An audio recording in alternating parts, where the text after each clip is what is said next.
देखो exercise 4.3 question number 5. Question number 5 is that in a class test, the sum of Cephali's marks in mathematics and English is 30. That means Cephali के maths में और English में जो marks आए हैं उनका सम 30 है. ठीक है, यानी इंग्लिश के मार्क्स और मैथ्स के मार्क्स दोनों को हम सम करेंगे तो 30 आ रहा है. ठीक है, तो एक काम करते हैं, पहले मान लेते हैं let Cephali math marks be X. हमने मान लिया कि Cephali को मैथ्स में एक्स मार्क्स मिले. अब मैथ्स और इंग्लिश के मार्क्स का सम कितना है 30, और मैथ्स में अगर एक्स मिले हैं तो इंग्लिश में कितने मिले होंगे, ऑब्वियसली 30 माइनस एक्स. पिछली वीडियो में मैं बता चुका हूँ बहुत अच्छे से कि अगर इसे ऐसे समझ लो, दो सब्जेक्ट है, एक में 6 मार्क्स आए हैं, एक में 4 मार्क्स आए हैं, तो दोनों का सम कितना है 10 है. ठीक, अगर मैंने बोला तुमसे यहाँ पर दो नंबर थे, दो सब्जेक्ट थे, जिनका एक का अगर नंबर 6 है तो दूसरे के नंबर कितने होंगे, जबकि टोटल नंबर 10 आए हैं, तो हमारे इस वाले का नंबर क्या होगा 10 माइनस 6 यानी 4. इसी तरीके से अगर Cephali के मैथ्स में मार्क्स x आए हैं तो और इन दो मैथ्स और इंग्लिश के मार्क्स का सम 30 है, तो Cephali's English marks is equal to 30 माइनस एक्स हो जाएगा. हो जाएगा नहीं हो जाएगा. अगर मैथ्स और इंग्लिश के मार्क्स का सम 30 है और मैथ्स में मार्क्स एक्स आए हैं तो इंग्लिश में मार्क्स ऑब्वियसली 30 माइनस एक्स हो जाएंगे. अब क्वेश्चन में क्या है, had she got 2 marks more in mathematics. अगर Cephali को 2 मार्क्स ज़्यादा मिले होते मैथ्स में and 3 marks less in English, और इंग्लिश में 3 मार्क्स कम मिले होते, तो product of their marks would have been 210. That means तो उनका प्रोडक्ट 210 हो जाता. इसका मतलब according to question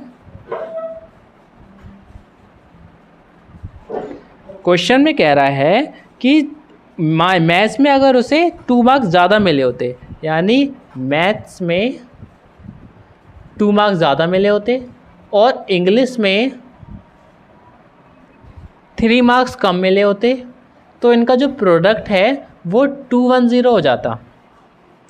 that means अब हमने मैथ्स में मार्क्स कितने माने, x माने हैं, x plus 2 multiply by English के मार्क्स कितने हुए थे 30 माइनस एक्स, बिकॉज मैथ्स और इंग्लिश के मार्क्स का सम 30 था. मैथ्स में x आए हैं तो इंग्लिश में ऑब्वियसली 30 माइनस एक्स आए हैं.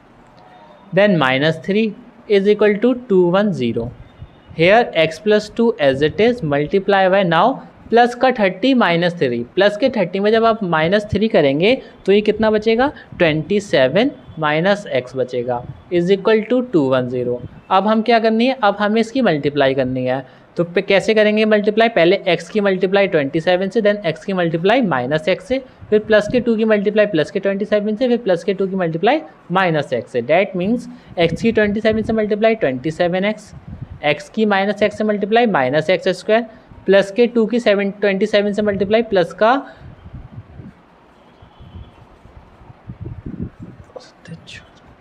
54, देन प्लस के 2 की माइनस एक्स से multiply minus 2x is equal to 210. Now here minus X square plus का 27x माइनस 2x, प्लस का 27x माइनस 26 मीन्स हमें पहले 27x में से माइनस 2x माइनस करना है. 27 में 2 माइनस करा तो कितना बचेगा 25x बचेगा. बट यहाँ पर जो हमारा सिंबल है 27x में प्लस का है और x में माइनस का है, डैट मीन्स प्लस का 25x बचा.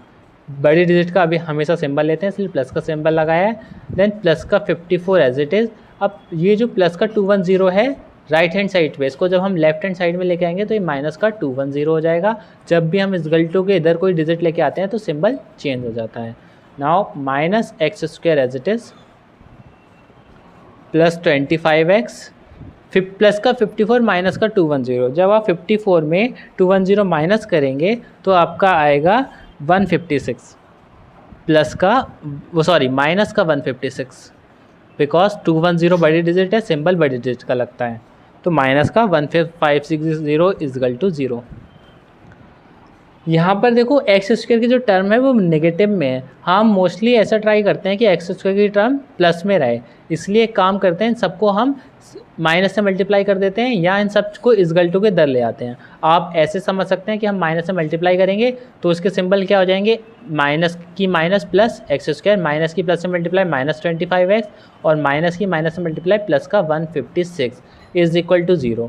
और आप इसे ऐसे भी समझ सकते हैं कि हम माइनस के एक्स स्क्वायर को इजगल टू के इधर लेके आए तो प्लस का एक्स स्क्वायर हो गया, प्लस के 25 को इजगल टू इधर लेके गए तो माइनस का 25 हो गया, और माइनस के 156 को इजगल टू इधर लेके गए तो प्लस का 156 हो गया, और 0 में बचा इजगल टू में। अब ये हमारा बन गया क्वाड्रेटिक पॉलिनोमियल। अब इस क्वाड्रेटिक पॉलिनोमियल से हमें क्या करना है, आंसर निकालना है। तो क्वाड्रेटिक पॉलिनोमियल के फैक्टर कैसे निकालते हैं, देखो पहले यहाँ कांस्टेंट टर्म जो कि है हमारी 156 मल्टीप्लाई बाय एक्स स्क्वायर का कोफिशिएंट जो है हमारा 1, यानी 156 मल्टीप्लाई 1 इज इक्वल टू 156।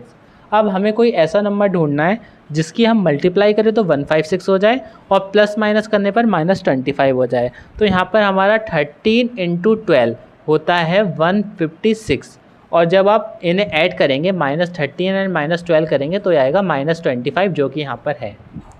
अब हमें क्या करना है, X square as it is लिखो, -25x की जगह हमें लिखना है यहाँ -13 and -12, that means -13x then -12x plus का 156 ऐसे नोट करा इज इक्वल टू 0। अब हमें इन दोनों में से कुछ कॉमन निकालना है, इन दोनों में से कुछ कॉमन निकालना है।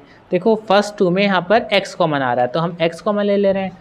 एक्स स्क्वायर में से जब x कॉमन चला गया तो यहाँ x बचा, -13x में से x कॉमन ले लिया तो यहाँ क्या बचा, माइनस का 13 बचा। देन यहाँ पर अब इन दोनों में से कुछ कॉमन लेना है। अब इन दोनों में क्या कॉमन आ रहा है, ये देखो -12x प्लस 156। पहली चीज़ माइनस का सिंबल ही कॉमन ले लो। अब जब माइनस सिंबल ब्रैकेट के बाहर आ गया तो ब्रैकेट के अंदर के जितने भी सिंबल होंगे वो चेंज हो जाएंगे। दूसरी चीज़ यहाँ पर x है बट यहाँ पर x नहीं, तो हम यहाँ पर x तो कॉमन ले नहीं सकते, यहाँ पर हमारा 12 ही कॉमन आ जाएगा, -12 कॉमन ले रहे हैं हम। -12 जब हमने कॉमन लिया तो देखो ब्रैकेट के अंदर के सारे सिंबल चेंज हो जाएंगे। 12 कॉमन चला गया, x बचा, -x था प्लस का x हो जाएगा, प्लस का 156 था प्लस का सिंबल माइनस हो जाएगा। 12 की टेबल में 156 13 टाइम्स में आता है इज इक्वल टू 0। और एक चीज़ और इस बात का ध्यान रखना, जो हमारी यहाँ पर डिजिट आती है हमेशा वही हमारे यहाँ पर आएगी, जो यहाँ आती है वही हमेशा यहाँ आएगी। अब देखो अब इन दोनों में कॉमन क्या आ रहा है, x-13 फर्स्ट टर्म में भी है, x-13 दूसरी टर्म में भी है। अब इन दोनों में ही x-13 कॉमन आ रहा है तो अब हम x-13 कॉमन ले लेंगे। यहाँ क्या बचा, यहाँ x बचा, और सेकंड टर्म में क्या बचा, -12 बचा इज इक्वल टू 0। अब हमें क्या करना है, इन्हें 0 के इक्वल रखते हैं। देखो 0 के इक्वल कैसे रखेंगे, x-13 is equal to 0, x-12 is equal to 0। अब -12 जब इजगल टू उधर जाएगा तो प्लस का 12, x इजगल टू हो जाएगा प्लस का 12, और -13 जब इजगल टू उधर जाएगा तो x इजगल टू प्लस का 13, यानी हमारी x की 2 वैल्यूज़ आ गई, x की वैल्यू 13 भी आ गई और x की वैल्यू 12 भी आ गई। यही हमारे आंसर हैं, यानी हमारा जो उसके मार्क्स हैं, मैथ्स के में मार्क्स हैं वो 13 और 12 आए हैं। तो यहाँ देखो अगर मैथ्स के मार्क्स हमने ऐसे माने थे, मैथ्स मार्क्स x माने तो यानी 13 आ गए, यहाँ पर मैथ्स के मार्क्स इज इक्वल टू 12 आ गए। और फिर हमारे इंग्लिश के मार्क्स कितने थे, इंग्लिश 13 - x थे, यानी 30 - 3। इंग्लिश मार्क्स यहाँ क्या हो जाएगा, 30 - 12।